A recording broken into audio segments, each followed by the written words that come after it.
right. We are returning for our fourth and final segment this morning.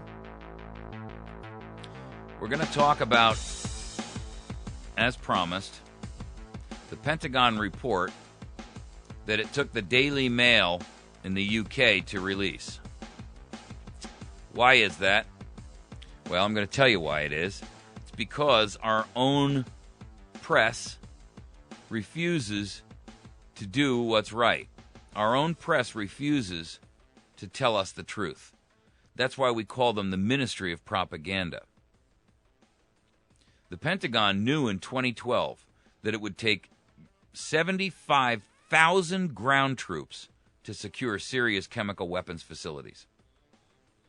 Now, for the record, we have John Kerry sitting out there demanding that we go to war.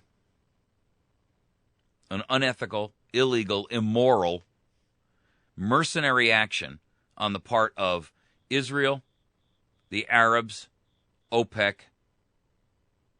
None of that. He came out yesterday and said that the Arabs are willing to pay for the war. For the record, we heard that same thing from Bush when we went into Iraq, that we would be able to get paid back by oil for the cost of the war. Well, we spent $1 trillion, and we haven't gotten a penny back. Not to mention the fact that we spent billions upon billions upon billions restoring their oil infrastructure, only to see not one single drop. This is a promise to pay that will never occur, number one. Number two, to even introduce the issue of how Arabs are going to pay for us to go do their dirty work. I mean, are we hired killers? Is this a murder for hire scheme being perpetrated by Washington, D.C.? Is that what we are? Nothing but hired killers and thugs and strong-arm men? Is that what our nation's been reduced to? A mercenary force to be used and tossed around? Our youth as cannon fodder? For Arabs? For Al-Qaeda? For Israel? I'm tired of it. And you should be too. We are not Al-Qaeda's mercenary arm. And that's exactly what this president and John Kerry and his entire staff, executive staff, are setting us up for. And they've got traitors online like John McCain. And they've got traitors online like Lindsey Graham. They've got traitors who are assisting them when they should be fighting them. Whatever these people have acquiesced to as their motivation for betraying their own states and their nation is grounds for treason. And we cannot allow this kind of activity to rule and direct our policies, our nation's war, our treasury, the treasure of our youth and our blood. Securing Syria's chemical weapons stockpiles and the facilities that produce them would likely require U.S. troops to send more than 75,000 ground troops into Syria, says the Mail Online. They learned this on Wednesday. That estimate comes from a what? What else? Secret memorandum. I mean, man, I'm telling you, if I hear the word secret one more flippin' time, the top of my head's gonna come off. I am so tired of hearing secret this and secret that, and it's all for your own good. All of it is lies. This estimate comes from a secret memorandum the U.S. Department of Defense prepared for President Obama in early 2012. How long ago? A year and a half. U.S. Central Command arrived at the figure of 75,000 ground troops as part of a written series of military options for dealing with Bashar al-Assad more than 18 months ago. long before the U.S. confirmed internally that the Syrian dictator was using the weapons against rebel factions within his own borders. So, don't you smell the setup here? I mean, I'm okay with the idea of wargaming. That is, to a certain extent, the Department of Defense's job. That is the Pentagon's job. Look at all scenarios and have a plan of action so that if something goes south, we know what to do. And we've got a plan in place. We don't have to start from ground zero. But what I don't like is the fact that this report was produced and then withheld as secret and then used against us by our own traitor-in-chief. Mark my words, a traitor he is. The report exists, and it was prepared at the request of the National Security Advisor's staff. This is from the Department of Defense official with knowledge of the inquiry. Quote, DOD spends lots of time and resources on it. Everyone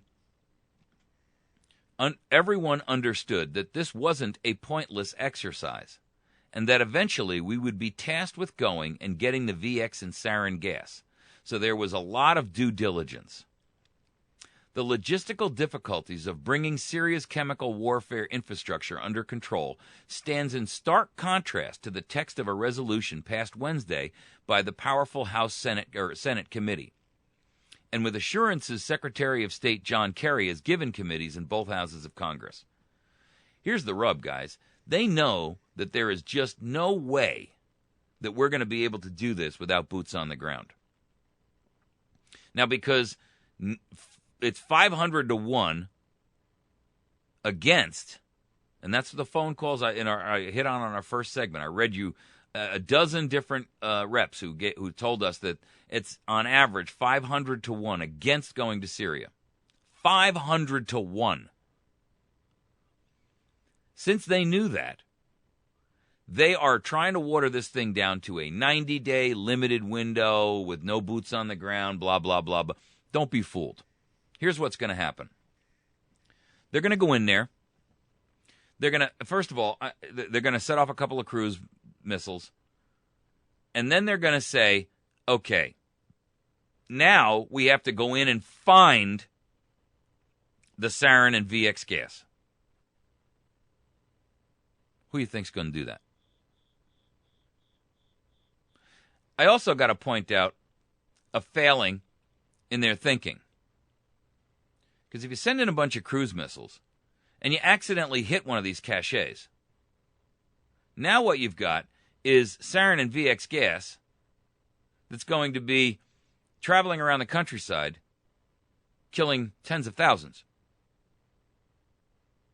And then we're going to be the responsible party for committing the worst atrocity of world weapons of mass destruction planet-wide since Hiroshima. Don't you smell it? You want to make enemies, that's a great way to do it. Everybody's going to turn on us then. Everybody. How are you going to go in there and be assured that one of them cruise missiles does not set off a depot where VX or sarin gas is stored? First of all, VX gas is so poisonous that a drop the size of a head of a pin can kill a room full of people. That's the size. A drop the size of a head of a pin can kill a room full of people. So what are you going to do when we accidentally set off a bomb that has so much of that stuff in there that you could wipe out an entire city? Whichever way the wind's blowing. How are we going to express that? How are we going to take that back? The world will be all over us like a hobo on a ham sandwich, accusing us of reckless endangerment, and rightly so, of the citizens of Syria on either side of their political civil war. So they know, and they knew all along, that there was no way that they're going to be able to do this without feet on the ground. And the truth is this. When they find them, they're going to have to send people in to secure them. Kerry the liar said in an open session the other day that they could send in teams of Ranger squads. Well, okay, let's just evaluate that for a moment. You're going to put a small team of 10, 15, 20 guys into what? 50, 70, 100 zones, sites where these weapons are stored. And they can be stored in as little as one room or as big as a whole military facility. You're going to put these guys in harm's way in the middle of a bee's nest. And then you're going to say, just go in there and secure them. How are they going to do that? How are they going to do that without resupply? How are they going to get in there without being shot down? Because, you see, like we are looked upon in Afghanistan and in Iraq, we will be interlopers. We will be the invading force. That, by the way, for the record, is exactly how you should look at foreign troops on U.S. soil, especially blue-hatted UN troops. If you ever see a blue-hatted UN troop on U.S. soil, and they are attempting to utilize some sort of authority, that's an invasion force. Nothing more, nothing less.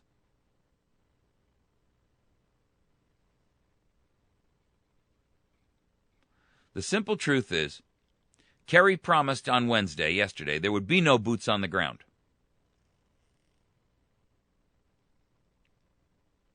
Now, at the same point in time, he turned around literally in another breath and said that it would require some involvement of physical manpower to secure the chemical sites beyond just airstrikes. So, I don't know, Frankenstein, Kerry, how are we dealing with this? Are you lying then or are you lying now? Or is just everything that comes out of your mouth a lie?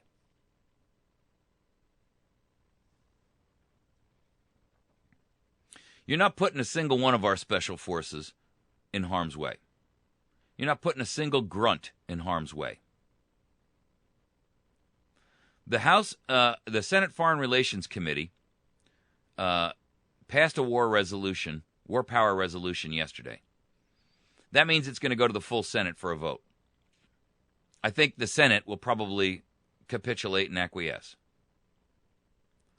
It passed on a 10-7 vote. 10 for, 7 against.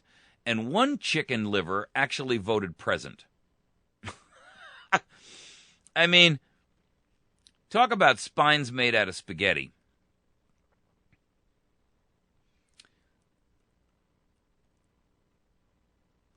The simple truth is this.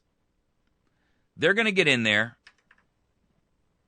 and like anyone who's ever been in a military scenario will tell you, and by a corporate scenario too, after the first bullet is fired, the best laid plans evaporate like smoke.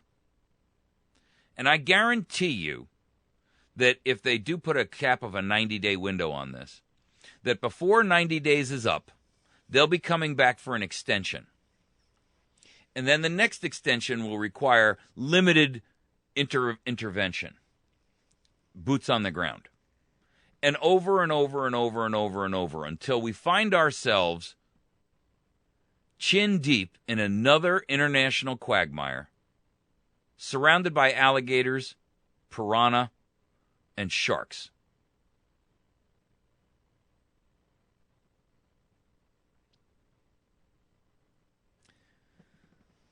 If President Obama were to deploy ground forces in Syria, the final words of that phrase, quote, for the purpose of combat operations, and this is the loophole they're giving themselves, could become a loophole large enough to drive a Humvee through.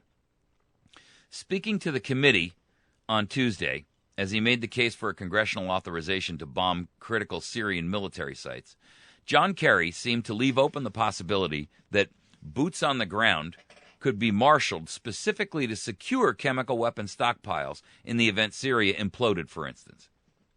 So they're going to send some hapless Spec Ops troops in there. They're going to try to secure these. When those guys come under fire, They're going to use that as the excuse to escalate.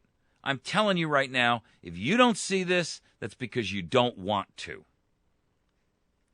Kerry also mused on a scenario in which, quote, there was a threat of a chemical weapons cache falling into the hands of al-Nusra or someone else, and it was clearly in the interest of our allies and all of us, the British, the French, and others, to prevent those weapons of mass destruction falling into the hands of the worst elements.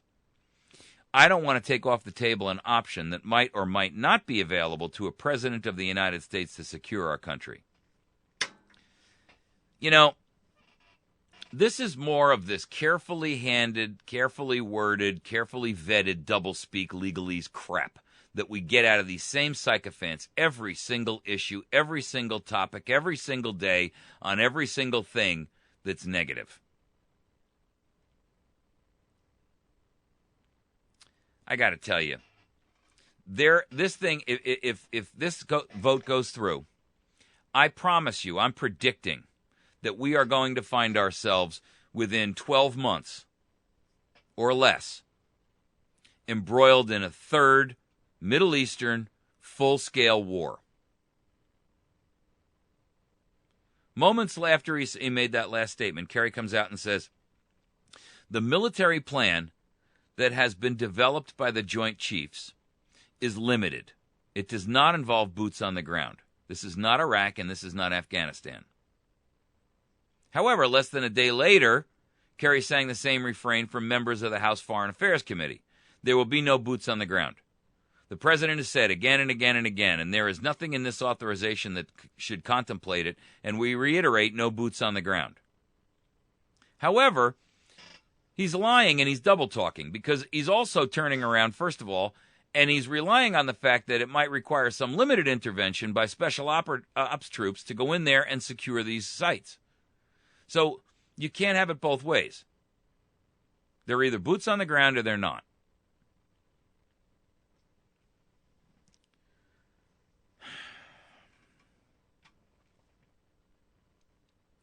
And we have a Pentagon report that was created well over a year ago that says all that we need to know. They already know it's going to take 75,000 people. 75,000 American troops. Hate to tell you, 75,000 or one. Boots on the ground are boots on the ground.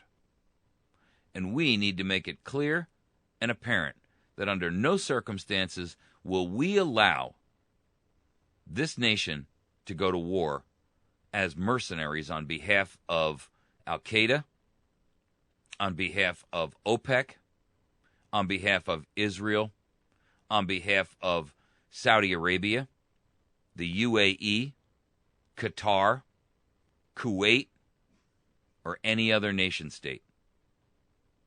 We will not allow the United States of America to get drawn in, sucked in, dragged into another single conflict. We are nobody's mercenaries. We are nobody's Air Force. We are nobody's police force. We are nobody's boots on the ground. For John Kerry to come out and say publicly that the Arabs would pay for this tells you everything you need to know. John Kerry and President Obama are attempting to sign us up as contracted mercenaries for foreign governments and foreign nation states and the moneyed interests of the Middle East. That, ladies and gentlemen, is the truth. Meanwhile, Obama gets to save face, which is, in my opinion, virtually impossible. They don't care that the rest of the nation is screaming bloody murder about it. They don't care that, for all intents and purposes, the rest of the country is sitting there saying, we don't want to be there. I posted some videos today up on Facebook and on YouTube about the brutality of these Syrian rebels, how they're burning Christian churches and killing Christians, Putin came out yesterday and said Kerry is lying. In fact, Russia issued a 100-page report, all of it refuting the evidence and the testimony that this administration is using to drag us into another illegal conflict. Not to mention, Russia has also come out and warned of a nuclear disaster if Syria is attacked.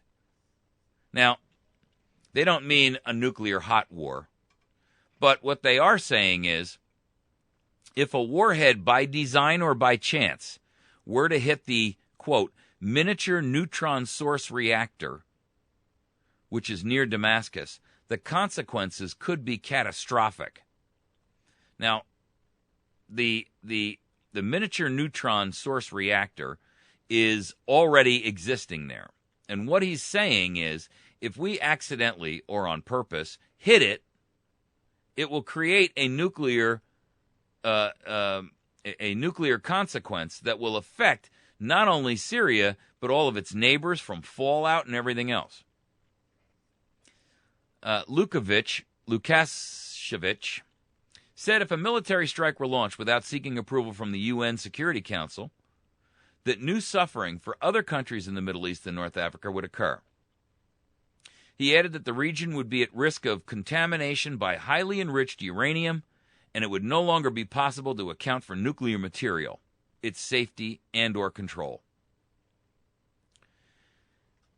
Guys, the simple truth is this. You need to be on the phone, and you need to be on the phone today with your House representative. You also need to be on the phone with your two senators. The telephone number is 202-224-3121. That is 202-224-3121. You call and that's the switchboard at Congress. You ask for your House rep. Then after that, you hang up and you call back and you ask for your senator. Then after that, you hang up and you call back and you ask for your other senator. And you make it very clear. A vote to go in and attack Syria is a vote to take the United States to war. And we will hold them accountable. It is an act of treason against the American people for us to be dragged into another conflict. This is not a situation which incorporates any kind of national security for the United States of America. We are paid mercenaries in this case. That's what this is all about. And we are doing other countries' dirty work for them. And I don't know about you, but I never thought of the United States of America as a hitman for mobsters. Did you?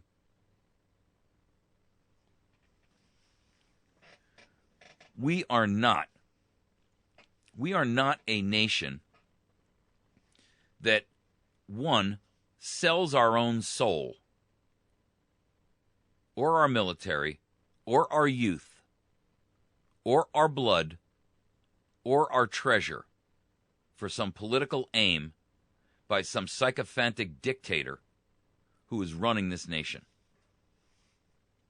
He's a usurper. He's a traitor. He's a liar. He's a thief. He's not even a citizen. You want to back your play with that? You want to run to war with a monster like that? That's on you. But I'm here to tell you, and I said this earlier, it is time for America to call this what it is. You need to start taking sides. America, you need to take a side and say, no more. There's no more sitting on the fence. You cannot say, I support this and I support that. There is only two sides to this battle we're in. And this is a battle for our very lives. You are either for us or you are against us. Every American citizen needs to stand up and take a position. You've been listening to America's Voice Now. Thank you for staying with us this morning. Please find our information today on the web. There's 3 different ways that you can get to us and learn more about what we do. You can go to us at americasvoicenow.org. There you'll find all kinds of information, stories, articles, fresh headlines. You can also find us at Facebook by going to facebook.com/America's Voice Now. There you can also find all kinds of stories, links, interesting tidbits, and all kinds of issues. The third and final way that you can find us is on YouTube, where we stream and capture this show every day. And we paste it up there so that you folks can share it, capture it when you're back home from work and so forth. You can go to there by going to youtube.com/America's Voice Now. Thanks so much. We'll see you tomorrow morning.